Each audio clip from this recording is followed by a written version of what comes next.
Ah, par les temps là, un petit café quand même, c'est quand même pas mal, hein. Franchement, ça fait plaisir à son homme, comme dirait la farine de blé. Bonjour à tous, j'espère que tout le monde va bien. Tu vois, aujourd'hui c'est une belle journée. Je me suis levé le matin, il y avait ça de neige. Moi, je kiffe. Bon, tu vas me dire, ouais, machin, ça dégueulasse tout. Oui, c'est sûr. Par contre, c'est beau quand t'aimes la neige, c'est tout. Voilà. Alors, qu'est-ce qu'on va faire aujourd'hui? Un Too Fast 100. Alors, Carter Passion, et là, il y a de la pièce, mon gars. Full Too Fast, avec une variation correcteur mal aussi, Variostachis, V-Force 4, grosse pipe, gros carbu, gros cylindre, le tout gros carter, tout en gros. Alors, ce moteur-là, il m'a été confié parce qu'il a eu un petit problème apparemment. Le piston, si tu veux, je vais te le montrer. Ah, ça a fondu, quoi. Tu vois, ça a méchamment fondu. Donc, il n'y a pas de déto. Moi, je dirais l'avance à l'allumage qui est pas bon. Alors après, je vais quand même contrôler l'avance qui a été mis. Dessus, c'est un PVL Polini. Alors, les PVL Polini, c'est un peu comme les Stachis. On est vachement proche du point Moro. Donc, tu as quand même moins le droit à l'erreur, tu comprends. Avec le basculement de ta bielle, plus tu es loin, en fait, plus tu as le droit à l'erreur, en fait. Par contre, plus tu es proche du point Moro, bah, le peu que tu vas bouger, ça va faire beaucoup. Ceci dit, c'est un très bon allumage, hein. Moi, je l'ai comparé avec d'autres allumages. J'ai eu quasiment les mêmes résultats, hein. Pour ne pas dire pareil, franchement, si on a eu la même chose. Alors, sur ce moteur-là, on va le passer à la Q16. On va préparer le cylindre et après, on va lui mettre des coups de braise au banc. Je te ferai le tour du propriétaire après. Après t'avoir présenté donc ce moteur. Dessus, je crois qu'il y a un carbu de 36 Air Striker ou 38, je sais plus. Enfin, franchement, ça doit sortir de la braise. Bon, je vais déjà contrôler l'allumage qui a été mis déjà. C'est la première chose que je vais faire. L'avance, pas l'allumage, pardon. Et puis ensuite, on va prendre les diagrammes, on va prendre le taux. Après, ça, c'est des cylindres que je connais, étant donné que moi, je roule avec. Pour avoir travaillé quand même pas mal dessus, on va dire que je sais un petit peu ce qu'il faut faire pour lui donner de la braise au truc, quoi. Donc voilà, allez, c'est parti, hein, je vais contrôler l'avance à l'allumage. Bon, je viens de prendre l'avance. Effectivement, c'était pas bon du tout. Sur ces allumages-là, la course 47, il faut pas dépasser 4,8. Ouais, 4,8 c'est déjà beaucoup. 4,8, allez, 5 max. Là, il y avait 6,4 quoi. Euh, Quasiment l'avance d'un PVL Bidalo, tu m'étonnes que ça a fondu son machin. Donc, ouais. Bon, c'est comme ça, hein. Je sais pas ce qui s'est passé, mais voilà, en tout cas, l'avance est pas bonne, ça c'est sûr. Bon, allez, je vais prendre les diagrammes, même si je les connais déjà sur ces cylindres-là. Je vais déjà prendre les diacs comme il est là. Je me suis mis bien au point mort bas. Et ensuite, je vais voir dans quelle directive je vais partir. Pardon. Alors déjà, je vais élargir l'échappement, hein, comme à mon habitude. Ça, c'est déjà sûr et certain. Et ensuite, après, soit je relève tout le cylindre. Il y a deux solutions. Soit je relève le cylindre, soit je touche les transferts et l'échappement. Donc, à voir. Je vais voir, je vais réfléchir, je vais voir un petit peu ce que j'ai envie de faire. Dans les deux cas, ça marche. C'est similaire, hein. Mais voilà, je vais voir le plus adapté pour moi. Allez, on y va.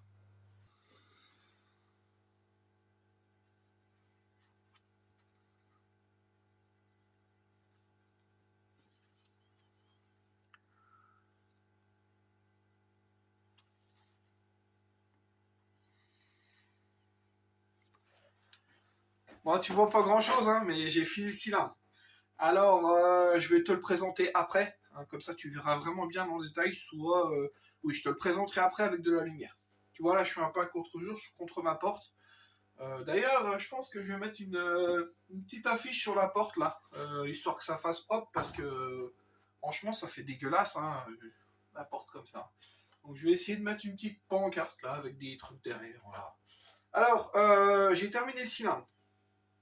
J'ai remonté le cylindre de 5 dixièmes, enfin 4 dixièmes. J'ai mis 134, 199, 132. Ça, c'est ce que j'ai fait dans le mien, c'est les meilleurs résultats que j'ai eu. Encore une fois, c'est comment dire, les résultats que moi j'ai obtenus.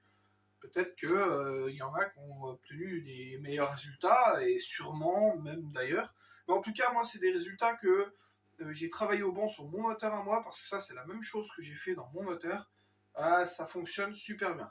Voilà. Alors, qu'est-ce que j'ai fait? Je vais mettre 0,7 de squish avec quasiment 16 de taux. Ça va rouler à la Q16. Donc, pour moi, 16 de taux, c'est bien. On va pas non plus le comprimer comme un taré. Parce qu'après, bah, tu vois bien, hein, tu le comprimes comme un débile. Il faut que ça prenne du régime. Donc voilà, ça c'est un moteur qui doit avoir un régime de fonctionnement au moins un 14005. Si on veut quelque chose qui va bien. Alors tu vas me dire, tu as monté l'échappement, tu l'as tué dans la montée, etc. etc. Pas tant. Vraiment pas tant par rapport au gap qu'on chope en haut, si tu veux, et puis la plage en fait. Et en plus, lui, il a un gros carbu. Moi, c'est un carbu de 30 sur mon moteur parce que c'est le règlement qui l'exige. Hein. Donc voilà. Ici, c'est un gros carbu, 36 ou 38, comme je te l'ai dit. Pour le moment, on a une admission, je sais pas c'est quoi la marque. Je suis pas fan, c'est un truc en 3D. C'est propre, c'est très très propre. Par contre, quand je dis je suis pas fan, c'est que je suis pas sûr que ça dure dans le temps pour l'utilisation que lui va en avoir. Donc, on va déjà commencer à faire des tirs avec cette admission-là. Moi, j'ai pris l'étanchéité au préalable, c'est étanche. Mais c'est pareil, un collègue, il n'est pas fan non plus. Donc là, j'attends une pipe que je devrais avoir, mais en attendant, on va déjà le mettre au rouleau avec ça. Voilà, donc moi je vais remonter. J'ai repris la bande de squish, je te montrerai après. Et puis voilà, 0,7 de squish, 16 de taux, c'est parfait. Là, on va le remonter. Donc, une fois que j'ai tout remonté, bah t'imagines bien, on va le foutre au banc le bordel, hein, mais piston neuf, donc je vais le roder. Je vais le roder tout seul, et puis, au banc, voilà. Allez, je me mets au travail, et puis, parce qu'il faut que j'avance, donc voilà, allez, à tout à l'heure.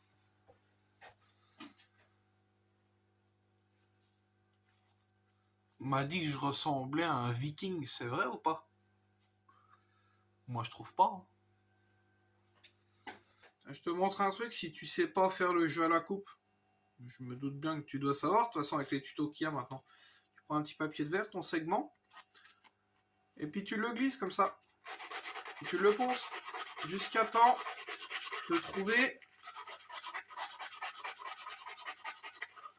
le bon jeu à la coupe que tu veux. Ici, moi, je veux minimum 0,35. Donc, voilà. Il y en a qui vont te dire que 0,35 sur un 100 cc, comme ça, ils sont morts, les segments. Il y en a qui vont te dire. Hein. Eh ben, moi, je les laisse faire. Voilà. Donc, moi, je me fais mon jeu à la coupe. Je prends ma petite cale. 0,35 pas serrant. Donc, un petit peu plus de 0,35. Entre 0,35 et 0,40, je veux. En fait, je vais t'expliquer. Je t'ai déjà expliqué dans une vidéo précédente le jeu à la coupe. Pourquoi je mettais beaucoup de jeux à la coupe. Ensuite, il y a une autre raison. Si tu mets un jeu à la coupe, comment dirais-je, traditionnel, on va dire, ton piston, il sera pas plus étanche que si tu mets un peu plus de jeu à la coupe, si tu veux. Par contre, ton segment, il va durer moins de temps. Pourquoi? Parce qu'il va avoir tendance plus à forcer côté échappement, tu comprends? Donc, il va s'user. Par contre, si tu mets plus de jeu à la coupe, eh ben, ton segment, il va moins forcer dans les deux débouchés d'échappement. Donc, théoriquement, il devrait durer plus longtemps. En tout cas, moi, on me l'a appris comme ça. Voilà, allez, je continue mon périple. Voilà, je te présente le cylindre. Alors, je fais comme je peux, hein, tu m'en veux pas. Donc, voilà. L'échappement.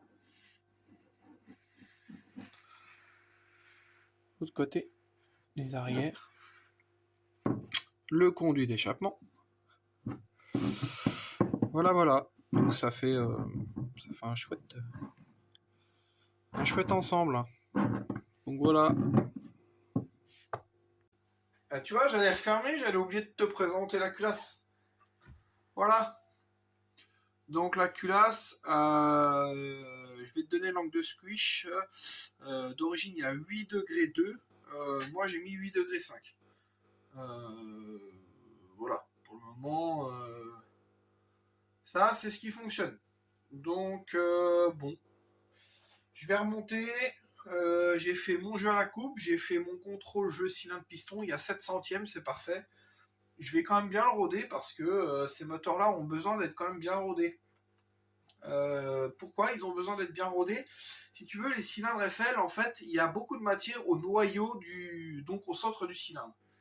Donc, tu vas toucher le cylindre à l'extérieur ou prendre ton laser ou peu importe, tu vas te dire, ouais, il est à 55 degrés, c'est bon. C'est pas dit que dedans, il soit à 55 degrés. Tu comprends? Donc, moi, je sais que ces moteurs-là, ils fonctionnent très bien à 60 degrés, entre 55 et 60 bons degrés. Donc, je le rôde, parce que le piston, il aurait tendance à, comme il y a beaucoup moins de matière, à se dilater plus vite que le cylindre. Donc, si ça se dilate bien plus vite que le cylindre, qu'est-ce que ça fait? Quick! Ça se coince. Donc, si je peux me permettre de te donner un conseil, quand tu montes un FLR, peu importe les cylindres, rôde-les bien. Moi, je fais 3 chauffes. Donc là, le cylindre n'est pas neuf. Hein. Donc j'ai mis un coup de rodoir, un piston, c'est comme s'il était neuf. Mais quand le cylindre est bien neuf, je le mets en variation sur le banc, je ne le rôde pas avec les poulies. Donc je l'habitue à prendre quand même du régime, je mets un gicleur relativement gras et je fais 3 chauffes à 80 degrés. Et je le laisse refroidir. Ça prend du temps, je sais, ça prend du temps. Ça prend au moins 1 heure. Mais avec des pièces de cette qualité et au tarif là, je te conseille vivement de le faire. Donc après, tu fais comme tu veux. Hein, mais voilà, petit conseil du soir. Bon bah, je remonte, c'est parti. Bon bah voilà les copains. Je vais pas te dire que le réglage du banc là était catastrophique. Pas par rapport au moteur. En fait, je me suis coincé le dos, mon ami. T'es pas prêt. Donc, aller mettre la caméra, tout passer de l'autre côté du banc toutes les 2 minutes, c'était compliqué pour moi. Donc voilà, on arrive à une puissance de 38 chevaux 7 avec 2,08 de couple. Franchement, le truc il craque à mort. Donc, alors j'ai pas fait trop de calés parce que la transmission est très longue dessus et ça me faisait faire des tirs à 150 km/h en calé. Et je dois t'avouer que ça me fait un peu peur de tirer autant en calé. Voilà, enfin bref. Le moteur, il pédale grave.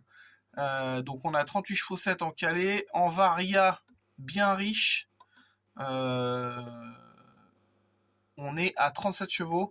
Mais j'avais une courbe donc avec le réglage du banc à 39 chevaux 4. Mais c'était le gicleur vraiment pour un tir, etc., etc. Donc là, en fait, c'est la configuration que lui, il va avoir sur la route. Donc tu vois bien, hein, le truc, il pédale quand même grave. Hein. On a une varia qui est hyper stable. Il variote à 14 006 quoi. 14 005, 14 006 sur la route, moi je dirais. Enfin, au sol quoi. Donc là, on est à 14,5. Lui, il faudra qu'il le cale à 14,6. Donc à 14,6, il aura un truc vraiment qui souffle. Hein. Tiens, si je t'enlève la puissance, regarde le régime. Là, on a un truc, c'est un micro-ondes le machin. Paf, c'est. Ça bouge pas. Donc voilà, je suis très content de ce résultat pour ce moteur-là qui va rouler à la Q16, t'imagines bien. Donc voilà, tu vois, on a une varia vraiment significative. Hein. Donc là, ici, c'est volontaire. Hein. C'est moi, j'accélère pas comme un débile là, parce que sinon, l'embrayage, tout, il y a tout qui fume, c'est pas bon. Quoi. Donc voilà. Tu vois bien, après, on arrive à un truc vraiment stable, hyper stable. Donc ça, c'est super. Tu vois, on a à 60 km/h, il a déjà 32 chevaux quoi, à 60 km/h. Et puis, tu vois bien, hein, plus il accélère, plus il chope de la braise. Alors, donc ça, c'est la varia route aussi, hein, donc un poil léger, riche. Donc, tu vois bien, quoi. Si l'autre variation que j'avais, ça montait plus haut vers ici, là, et ça verrouillait un petit peu plus tard, tu vois. Mais cette varia-là du banc ne fonctionne pas au sol. Voilà. Bon ben voilà hein, les amis, vous avez vu, c'est la fin du Too Fast 100 qu'on vient de faire sur la chaîne ensemble. Comme tu le vois, ce moteur-là, il va rouler une course de côte ou peut-être départ arrêté, donc run, j'en sais rien, je sais pas trop où est-ce qu'il va rouler, mais voilà, j'espère que qu'il va se faire plaisir avec. En tout cas, le truc il pédale, hein, quasiment 39 chevaux, tu vois bien. Avec un gros carbu. Alors, le carbu qu'il y a dessus, c'est donc du PWK comment dire, 36 là. Le Air Striker, tout ça, c'est du bon carbu, mais pour ce genre de config, il faudrait quand même mettre autre chose. Donc, je lui ai dit ce qu'il fallait mettre. Maintenant, c'est entre ses mains, mais je pense qu'il va écouter ce que je lui ai dit. Voilà. En tout cas, il y avait quand même pas mal de problèmes sur ce moteur. L'avance n'était pas bonne. Et puis, bah, du coup, on a repris toute la métrologie, hein, tu vois bien. Réglage au banc et surtout réglage répétitif. Donc, comme je te l'ai expliqué précédemment, dans les courbes, je l'ai enrichi volontairement pour justement pour la route, tu vois, parce que quand moi je sors du banc, après chacun fait comme il veut, mais la charge que tu lui mets au banc, c'est pas la charge que tu auras au sol. Donc il lui faut de l'essence, tu comprends bien. Donc voilà, en tout cas j'espère que cette vidéo elle vous aura plu. La prochaine vidéo ce sera un 94 Testarossa et ce sera filmé avec ma GoPro. Donc je promets pas un résultat un bon résultat tout de suite, mais je vais essayer de m'améliorer parce que là, je filme avec le téléphone actuellement, c'est pas terrible, mais je fais avec ce que j'ai. Donc voilà, passez une bonne soirée, merci à tous et surtout bah, restez connectés parce qu'il y a pas mal de belles choses qui arrivent. Hein. En plus, il y en a qui attendent le 86 top alu, donc on va faire un 86 top alu là sur Nitro. Ça va être intéressant parce qu'on va le monter stock complet, le moteur, on va le mettre au banc, on va le régler, ensuite on va le redémonter et ensuite on va préparer le cylindre pour vraiment voir le diff, le avant et après. Pour bien qu'on comprenne ce qu'il y a possibilité de gratter dans une config comme ça. Voilà. Passez une bonne soirée, merci à tous, prenez soin de vous, ciao.